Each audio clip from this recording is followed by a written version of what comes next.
We looked at system substitution today. Remember, iReady is due this Friday at 2:45. So system substitution follows these 4 steps. First thing we want to look for is we want to find or make an equation that says x equals or y equals. That means that the equation, this is all it says on the left-hand side. Or this is all it says on the left-hand side. Anything else does not count. So this is not a y equals equation. Just because it has y equals right there, all of this stuff right here would have to disappear for this to be a y equals equation. Once we have one of these two, we're going to plug that equation into the other equation that we have. We're then going to solve that equation, and then step 4, depending on the problem, we plug in our new answer and we solve again. So we are looking at 2 different equations. We're going to have 2 different problems, looking for 2 different solutions. The name substitution comes from the fact that we're going to take one letter out and we're going to substitute something else in. We're going to talk about it as we go. So here's our first equation. Here's our second equation. Both of them are x or y equals. So that's nice. But I'm going to turn my attention to this one over here on the right. X equals 3. Well, since x equals 3, I'm able to take this x equals 3, and we're going to replace the x in this problem. They're both the same value. So what happens is the entire equation stays exactly the same, but I'm going to sub out the x, and we're going to sub in the 3. These two numbers are multiplying, so we take 5 times 3, we get 15. 15 plus 19 gives us 34. Now the whole point of solving these systems, in the last week we were looking at where do these two lines cross. So I'd have the x equals 3, so here's x equals 3. Then 5x plus 19 would start up 19 and then skyrocket like this. My 2 lines would end up crossing way up here. And that coordinate point, we no longer have to get by graphing because we can see that x is 3 and y is 34. It saves us from having to graph those 2 lines. All right, we're going to skip that one. Bring us to this problem right here. Y is equal to -2. That's pretty nice. So we're going to take that y is equal to -2, and we're going to plug it in for y right here. The entire problem remains the same. I'm just going to sub in a -2 right there. -4 times -2, so that gives us 6x plus 8 equals 20. I can subtract 8 from both sides. 6x equals 12. I divide by 6 on both sides, and x is 2. Again, I would have to graph these 2 lines. The -2 would be down here, right about there. 6x minus 4y would be a positive line, and it would do something like that. My 2 lines end up crossing, but I don't need to figure out where they are because our math already told us. X was 2, y was -2.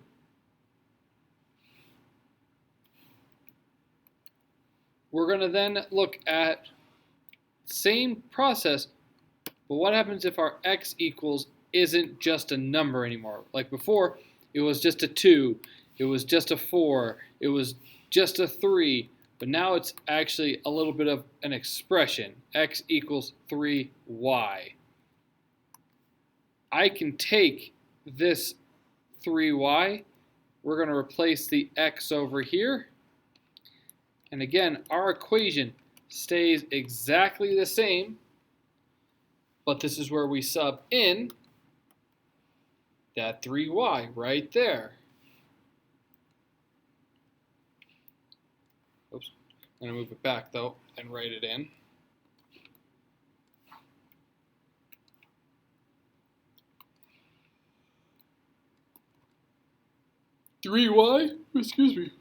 Plus y gives us 4y equals 12. I divide by 4, and y equals 3. So here's the difference. Y is 3, awesome. I just don't know what my x is exactly. I know my x is 3y, but I can't write that. I need to have a single solitary number. So we actually get to substitute again. So this is where that step 4 was from the earlier page. I'm going to take my answer, 3, and I'm going to plug it in there. So I've got like this 2-column setup. So x is equal to 3 times 3, which is 9. And now I have my answer, 1x and 1 for y. Maybe our equation gets a little bit more hectic. Say, I find a good one. This one. First thing we want to check for is, do we have this or that? This first one, I don't have a y equals, I don't have an x equals. But this one, we've got a y equals. Y is equal to this whole statement, x minus 1. So we're going to take that y, we're going to point at the letter y over here, and we're going to substitute it in. So we've got 2x minus 3. That's where we would have put the y, equals negative 1. But instead of putting the letter y, we're going to replace it with our circled statement. This negative 3, we're going to distribute.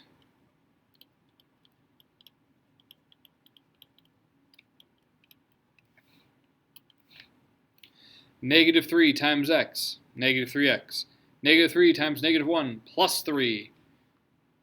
Now we'll combine our like terms. 2 and negative 3 gives us negative 1x plus 3 equals negative 1. We subtract 3 from both sides. Negative 1 equals negative 4. Divide by negative 1. And x is 4. So again, we are finding where these two lines cross without actually graphing them. Now that we know that x equals 4, we're going to take what x is equal to, and we're going to plug it back in up here.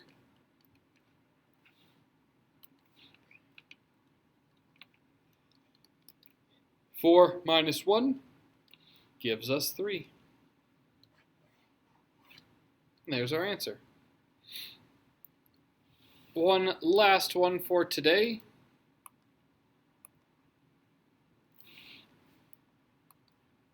Again, we're looking at x equals or y equals. We have an x equals equation right here, and x is equal to 5y minus 7. So whenever we see x, what we really have is 5y minus 7. So we have negative 2.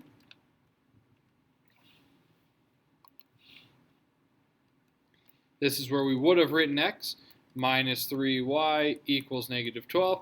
But instead of, x, instead of x, we're going to replace it 5y minus 7. Negative 2 times 5 gives us negative 10y. Negative 2 times negative 7 is positive 14. minus 3y equals negative 12. Combine our like terms. Negative 13y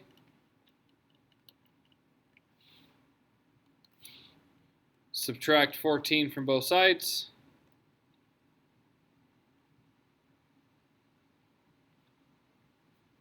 It's loading on me.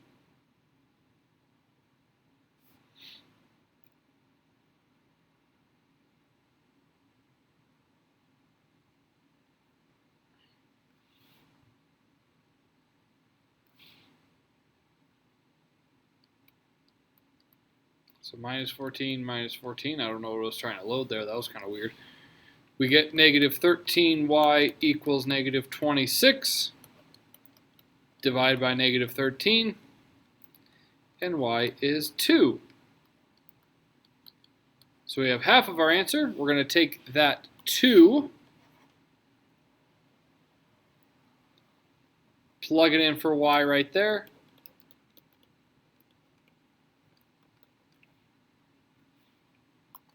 Five times 2 is 10. 10 minus 7. And x is 3. So at the end of these problems, we will have solved our problem in two different columns. Once on the right, once on the left. And there is solving by substitution.